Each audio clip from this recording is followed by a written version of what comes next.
Hello everyone, আমি জুবার আরফ রয়েছি আপনাদের সাথে। আজকের ভিডিওতে আসলে আপনাদের দেখাবো কিভাবে আমরা আসলে আপনাদের ডিজিটাল মিটার আমরা যদি একটু দেখাই, ডিজিটাল মিটার গুলো যেগুলো আছে, এগুলোর মধ্যে আসলে কিভাবে টাকা লোড করতে হয় সে বিষয়টা কিন্তু আপনাদের একদমই সামনাসামনি খোলাখুলি ভাবে আপনাদের দেখাবো। তো অনেকেই আছে আসলে এই জিনিসটা পারে, কিন্তু অনেকে আছে আসলে এই জিনিসটা পারে না। তো আজকে আমরা দেখাবো কিভাবে আসলে বিকাশের মাধ্যমে আপনি ঘরে বসেই আপনি এই ডিজিটাল মিটার গুলোতে আসলে টাকা লোড করতে পারেন। তো ভিডিওটা শুরু করব। ভিডিওটি শুরু করার আগে আমার চ্যানেলে যদি আপনি নতুন হয়ে থাকেন, অবশ্যই আমার চ্যানেলটিকে লাইক, কমেন্ট, সাবস্ক্রাইব করে আমাদের পাশে থাকবেন। চলুন এবার চলে যাই মূল ভিডিওতে। ওকে বন্ধুরা, আমরা কিন্তু বিকাশ অ্যাপের মধ্যে চলে এসেছি। যেহেতু আমি বলেছিলাম বিকাশ অ্যাপের মাধ্যমে আসলে আমরা এই বিলটা পে করব। তো এর জন্য আমাদের যে কাজটি করতে হবে, এখানে দেখুন, আরও দেখুন, এখানে জাস্ট আমরা যদি ক্লিক করি, এখানে কিন্তু আপনার সকল অপশনগুলো চলে আসবে। এখান থেকে আপনাদের খুঁজে বের করতে হবে পে বিল নামের একটা অপশন আছে। এখানে আমি একটু কাছে যাই, তাহলে দেখতে পারবেন এখানে পে বিলের অপশন। এখানে জাস্ট আমরা ক্লিক করি। ওকে, তো জাস্ট আমাদের কোথায় ক্লিক করতে হবে আমরা একটু দেখাই। এই যে পে বিল, জাস্ট এখানে আমরা ক্লিক করব। এখানে ক্লিক করার পর এখান থেকে আপনারা দেখতে পাচ্ছেন বিদ্যুৎ নামের একটা অপশন দেওয়া আছে প্রথমেই। জাস্ট আমরা এখানে ক্লিক করলাম। এখানে ক্লিক করার পর এখানে কিন্তু আপনাদের অপশনগুলো চলে আসবে। আপনাদের আসলে কোন মাধ্যম থেকে আসলে পারচেস করা আপনাদের বিদ্যুৎটা, এটা পল্লী বিদ্যুৎ হতে পারে আমাদের যেহেতু ন্যাসকো, সেহেতু আমরা ন্যাসকো থেকে এখানে আমরা চলে যাব। সো এখানে আমাদের যেহেতু এটা প্রিপেড মিটার, জাস্ট আমরা ন্যাসকোর প্রিপেডে ক্লিক করব। আপনাদের যদি পল্লী বিদ্যুৎ হয়ে থাকে সেক্ষেত্রে পল্লী বিদ্যুৎ দেবেন। আপনাদের যদি ডেস্কো হয়ে থাকে অবশ্যই ডেস্কোর মধ্যে যাবেন।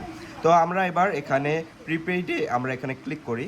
এখানে ক্লিক করার পর এখানে দেখতে পাচ্ছেন কাস্টমার নাম্বার এখানে আমাদের দিতে বলছে এবং কন্ট্যাক্ট নাম্বার দিতে বলছে। কাস্টমার নাম্বার বলতে এখানে হচ্ছে আপনাদের মিটারের মধ্যে যে নাম্বারটা আছে, যেটা আপনাদের প্রোভাইড করবে, সেটা কিন্তু এখানে আমাদের দিতে হবে। তো আমরা এখানে সতর্কতা জনিত কারণে আসলে এই জিনিসটা একটু স্কিপ করব এবং আমরা পরবর্তী ধাপটা আপনাদের দেখাচ্ছি।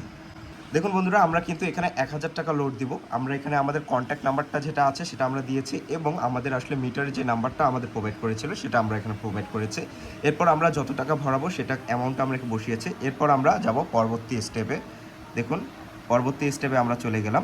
এখানে দেখুন আমাদের কিন্তু মিটারের নামটা শো করছে। মিটারের নামটা শো করবে, আপনারা একটু মেকশিওর হয়ে নেবেন আপনাদের মিটারের নামটা কি সেম নাম কি না। তো আমাদের এখানে মিটারের নামটা সঠিক আছে। এরপর জাস্ট আমরা পরবর্তী স্টেপে যাব। এবার জাস্ট আমাদের বিকাশের পিনটা দিলেই আমাদের কিন্তু এখানে আমাদের বিলটা পে হয়ে যাবে। দেখুন বন্ধুরা, আমাদের কিন্তু বিলটা পে হয়ে গিয়েছে। তো জাস্ট আমরা বিলটা পে করে ফেললাম।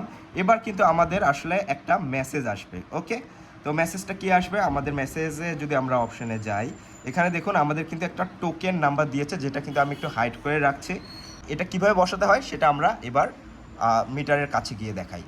এখানে জাস্ট টোকেন নাম্বারটা দিয়ে বসালেই কিন্তু আমাদের আসলে মিটারটা রিচার্জ হয়ে যাবে।